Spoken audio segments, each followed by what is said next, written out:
Tukio hilo limetokea Agosti 5 mwaka huu katika nyumba ya kulala wageni ya City baada ya kutokea ugomvi kati ya mwanamke huyo Helena Erasto Matiku na mpenzi wake Fabian Shukrani Makamba mwenye umri wa miaka 33. Tukio hili litokea baada ya kuzuka kwa ugomvi kati yao uliosababishwa na marehemu kuuza nguo za mpenzi wake huyo baada ya kunyimwa pesa za matumizi.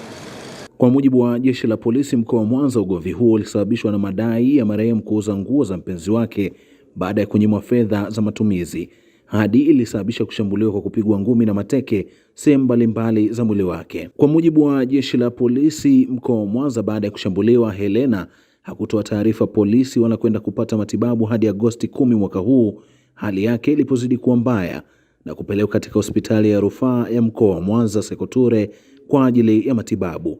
Akiendelea na matibabu, Agosti 11 mwaka huu alifariki dunia kutokana na madhara ya kipigo hicho. Baada ya kushambuliwa, Helena Erasto Matiku yeye hakutoa taarifa katika kituo cha polisi wala sehemu yote.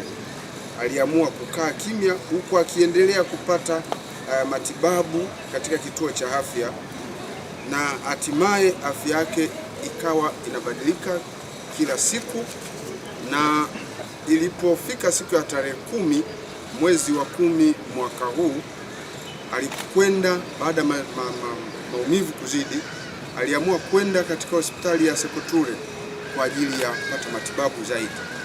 Wakati akiendelea kupatiwa matibabu, ndipo tarehe 11 mwezi wa 8 mwaka huu, ilikuwa ni majira ya saa 5 za usiku, akafariki dunia akiwa hapo hospitalini.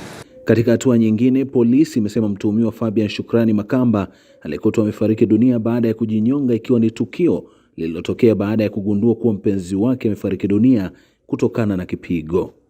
Katika ufuatiliaji wa tukio hilo, mtuhumiwa Fabian Shukrani Makamba naye tulikuja kupokea taarifa kwamba alikuwa amefariki.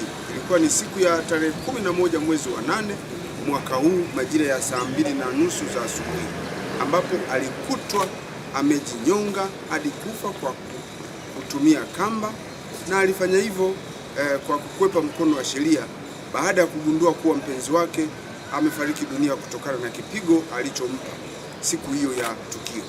Jeshi la polisi pia limewataka wananchi kutumia vyombo vya sheria, viongozi wa dini pamoja na maafisa ustawi wa jamii katika kutatua migogoro, huku likisisitiza umuhimu wa kutoa taarifa mapema vituo vya polisi na kuwahi hospitalini wanapokumbana na vitendo vya ukatili.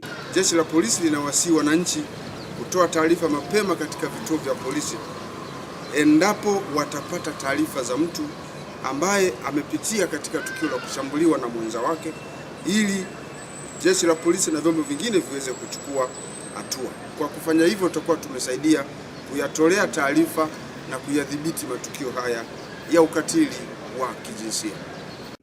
Mimi ni Bosco Cosmas, TBC2, Mwanza.